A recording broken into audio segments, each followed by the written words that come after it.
வணக்கம் நண்பர்களே. இன்னைக்கு நேஷனல் லெவலில் நிறைய பேர் டிஸ்கஸ் பண்ணியிருக்கக்கூடிய ஒரு முக்கிய நிகழ்வு, ஒரு டெவலப்மெண்ட் அப்படின்னு சொல்லலாம். Medical termination of pregnancy act, MTP act 1971, கருக்கலைப்பு விதிமுறை சட்டம். இதை மாற்றி அமைக்கிறதுக்காக ஒரு சீர்திருத்த மசோதாவை லோக்சபா நேற்று பாஸ் பண்ணியிருக்காங்க. இந்த சீர்திருத்த மசோதாவை பாஸ் பண்ணுறதுக்காக டாக்டர்ஸ், இந்த மெடிக்கல் ஃப்ரெட்டர்னிட்டி மற்றும் இந்த விமன் ரைட் ஆக்டிவிஸ்ட்லாம் கவர்மெண்ட்டை ரொம்ப அப்ரிஷியேட் பண்ணிட்டு வராங்க. சரி, இப்போ இந்த எம்டிபி ஆக்ட் எதை பற்றி பேசுது, இந்த சீர்திருத்த மசோதா இதை எப்படி மாற்றி அமைக்குது அப்படிங்கிறது நம்ம பார்ப்போம். எம்டிபி ஆக்ட் 1971 இது என்ன சொல்லுது மெயினான்னு பார்த்தீங்கன்னா, அபார்ஷன் தேவை அப்படின்னு வரக்கூடிய பெண்கள் இவங்க ஒரு காலகட்டத்துக்குள்ளே தான் அந்த அபார்ஷன் செய்ய முடியும் அப்படின்னு சொல்லுது. ஒரு டைம் ஃப்ரேம், ஒரு விண்டோவை இது அளிக்குது. இந்த டைம் ஃப்ரேம் எவ்வளோ வாரங்கள் கேட்டினா 20 வாரங்கள், 20 வீக்ஸ்க்குள்ளே தான் அபார்ஷன் பண்ண முடியும். இந்த 20 வீக்ஸை தாண்டி போயிடுச்சுன்னா அபார்ஷன் அலோடு இல்லை. இந்த சட்டத்தை 50 வருஷம் முன்னாடி இந்தியாவில் நம்ம எடுத்துகிட்டு வந்துட்டோம். இன்னைக்கு தேதியிலையும் இந்தியா ஒரு டெவலப்பிங் கண்ட்ரி. 50 வருஷம் முன்னாடி இந்தியா ரொம்ப ஏழை நாடாக இருந்தது, ஒரு பேக்வர்ட் கண்ட்ரியாக இருந்துச்சு. ஆனால் அந்த காலகட்டத்தில் ஒரு முற்போக்கான சட்டமாக இந்த எம்டிபி ஆக்ட் இருந்தது. காரணம் என்னென்னா, 50 வருஷம் முன்னாடியே அபார்ஷனை லீகல் ஆக்கிச்சு. அபார்ஷன் தேவைப்பட்டால் நாங்கள் அலோவ் பண்ணுறோம், ஆனால் அதுலேயும் ஒரு சேஃப்டி கைட்லைன்ஸை நாங்கள் வைக்கிறோன்ற அளவுக்கு இந்த சட்டத்தை அந்த காலத்தில் கொண்டு வந்தாங்க. மெயினாக இந்த அபார்ஷன் யார் செய்வா அப்படின்னு பார்த்தீங்கன்னா 2 ரீசனுக்காக பண்ணுவாங்க. ஒன்று, இல்லீகல் ரீசன்ஸ்க்காக பண்ணுவாங்க. மெயினாக ஆண் சிசு தேவைன்னு நினைப்பாங்க, ஆனால் பெண் சிசு ஃபார்ம் ஆகிடும். அப்போ அந்த நேரத்தில் அதை சாகடிக்கிறதுக்கு அபார்ஷன் பண்ணுவாங்க. இது பார்த்தீங்கன்னா தண்டைக்குரியது. இது இல்லாமல் ஒரு சில வேலிட் ரீசன்ஸ்க்காகவும் அபார்ஷன் தேவைன்னு வருவாங்க. மெயினாக யார் வருவாங்கன்னா, அந்த எக்ஸ்பெக்டன்ட் மதர், அந்த தாய் பார்த்தீங்கன்னா ஒரு வேளை டெலிவர் பண்ணாங்கன்னா அவங்களோட உடல்நிலை சரியில்லாமல் இருக்கும். அப்போ அது உங்களோட உயிருக்கு ஆபத்து அப்படின்னு டாக்டர் சொல்லுவாங்க.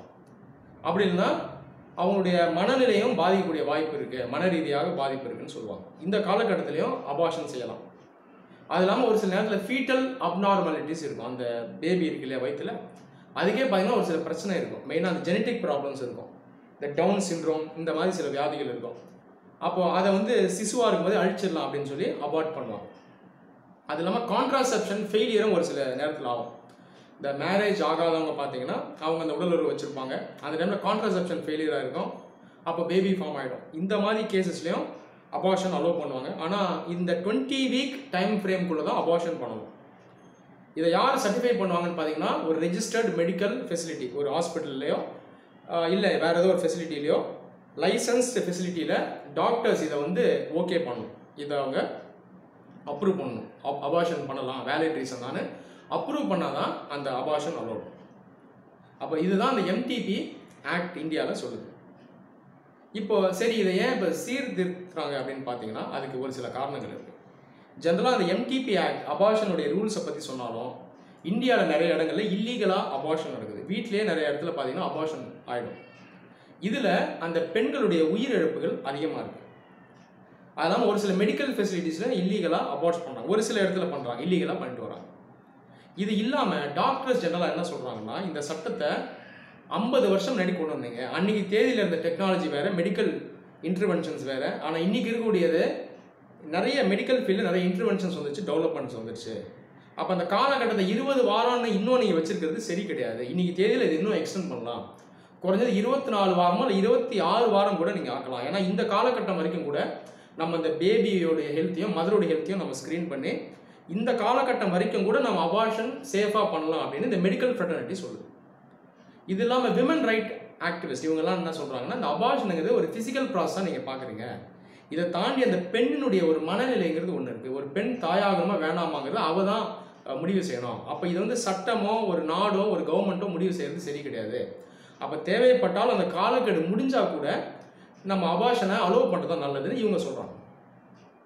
நிறைய இடத்துல என்ன ஆகிடும்னா, அபார்ஷன் டைம் ஃப்ரேம் 20 வாரத்தை கிராஸ் ஆகிடும். அப்போ நிறைய பேர் என்ன பண்ணுவாங்கன்னா, இல்லீகலாக ஒரு சில இடத்துக்கு ஃபெசிலிட்டிஸ் போய் இல்லீகலாக அபார்ஷன் பண்ணிடுவாங்க. நிறைய பேர் பார்த்தீங்கன்னா லீகல் ப்ராசஸ் மூலமாக போய் கோர்ட்டுக்கு போய் இவங்க ஃபைல் பண்ணுவாங்க, அபார்ஷன் தேவைன்னு ஃபைல் பண்ணுவாங்க. இந்த மாதிரி நிறைய கேஸ் இன்னும் இந்தியாவில் நிலுவையில் இருக்குது. இப்போ இந்த இஷ்யூ பார்த்தீங்கன்னா ரொம்ப காலமாகவே நிறைய டிஸ்கஷனுக்கு உள்ளாகி மீடியாவில் பேசப்பட்டு கோர்ட்டுக்கெல்லாம் நிறைய கேசஸ் போய் இப்போ நேற்று தான் லோக்சபா இந்த சீர்திருத்த மசோதாவை கொண்டு வந்திருக்கு. இந்த சீர்திருத்த மசோதா என்ன பண்ணுதுன்னா, இந்த 20 வாரம் இருக்கு இல்லையா, இந்த விண்டோ பீரியடை 24 வாரமாக மாற்றுது. So 20 weeks 24 வீக்ஸாக மாற்றுது. இது எல்லா பெண்களுக்கும் மாற்றலை, ஒரு சில ஸ்பெஷல் கேட்டகரிஸ்க்கு தான் மாற்றுறாங்க. யாருக்கு மாற்றுறாங்கன்னா மெயினாக இந்த பாதிப்புக்கு உள்ளாயிருக்க பெண்கள், மெயினாக ரேப் விக்டிம்ஸ், பாலியல் வன்கொடுமைக்கு உள்ளாயிருக்க பெண்கள். அதே போல் இன்செஸ்ட்னு சொல்லக்கூடியது இந்த ரத்த உறவுகளுடைய உடலுறவு வச்சு அதில் பேபி ஃபார்ம் ஆகும், அதுதான் இன்செஸ்ட். அதில் விக்டிம்ஸ் ஆகிறவங்க, அது இல்லாமல் மைனர் விமன் 18 இயர்ஸ்க்குள்ளே இருக்கவங்க, அது இல்லாமல் இந்த டிசபிலிட்டி இருக்கவங்க, இவங்களுக்கு மட்டும் இந்த காலக்கெடுவை 20 வாரத்துலேருந்து 24 வாரமாக இப்போ கவர்மெண்ட் ஆக்கியிருக்கு இந்த மசோதாவை எடுத்துகிட்டு வந்து. இன்னும் இது சட்டமாக மாறல, மசோதாவாக தான் இருக்குது, பில்லாக தான் இருக்குது. அப்போ இதுக்காக இப்போ இந்த விமன் ரைட் ஆக்டிவிஸ்டும் டாக்டர்ஸும் இதை அப்ரிஷியேட் பண்ணிட்டு வராங்க.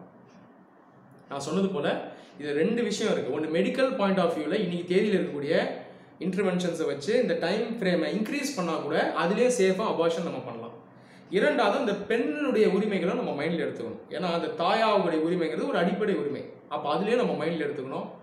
நிறைய இடங்களில் பார்த்தீங்கன்னா அந்த பாலியல் வன்கொடுமைகள்லாம் அந்த வீட்டுக்குள்ளேயே நடக்கும். இந்த டொமஸ்டிக் செக்ஷுவல் வயலன்ஸ் தான் அதிகம் இந்தியாவில். இதெல்லாம் அதிகமாக மீடியாவில் டிஸ்கஸ் பண்ணுறது கிடையாது. இந்த இன்செஸ்ட் ரிலேஷன் மூலமாகவே பார்த்தீங்கன்னா நிறைய விமன் பார்த்தீங்கன்னா மதர்ஸ் ஆகிடுவாங்க. இதெல்லாம் வெளியே அந்த அளவுக்கு மீடியாவில் டிஸ்கஸ் பண்ணுறதில்ல.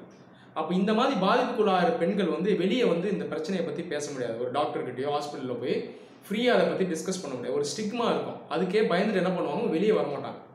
மிஞ்சி போனால் இல்லீகல் மீன்ஸ்லாம் அவங்க அபார்ஷன் பண்ணுவாங்க. இல்லீகல் அபார்ஷன் பண்ணுற நிறைய இடத்துல பார்த்தீங்கன்னா உயிரிழப்பு அதிகமாக இருக்கும். இது ஒரு பிரச்சனை, அந்த பெண்ணோட உயிருக்கே இது ஆபத்தாக முடிஞ்சு போயிடும். அப்போது இந்த சீர்திருத்த மசோதா பார்த்தீங்கன்னா ஒரு வெல்கம் ஸ்டெப், இது ஒரு ப்ரொக்ரெசிவ் ஸ்டெப் அப்படின்னே நான் சொல்லுவேன். ஒரு சில டெவலப்டு கண்ட்ரிஸ், யூரோப்பியன் கண்ட்ரிஸ்லாம் எடுத்துக்கிட்டிங்கன்னா இன்றைக்கி தேதியிலையும் இந்த அபார்ஷன் விண்டோ பார்த்தீங்கன்னா அங்கே ரொம்ப கம்மி, ஒரு 11 வீக்ஸ் தான் அங்கே அலோவ் பண்ணுறாங்க. ஆனால் இந்தியாவில் இன்றைக்கி தேதியில் 20 வீக்ஸ் வரைக்கும் நம்ம அலோவ் பண்ணுறோம். அதுவும் இப்போ இந்த மசோதா மூலமாக ஒரு சில ஸ்பெஷல் கேட்டகரிஸ்க்கு இந்த 20 வாரத்தை 24 வாரம் அப்படின்னு நம்ம எக்ஸ்டெண்ட் பண்ணிட்டோம். ஸோ இந்த ஒரு மசோதாவை நம்ம கண்டிப்பாக வெல்கம் பண்ணியே ஆகணும். நன்றி.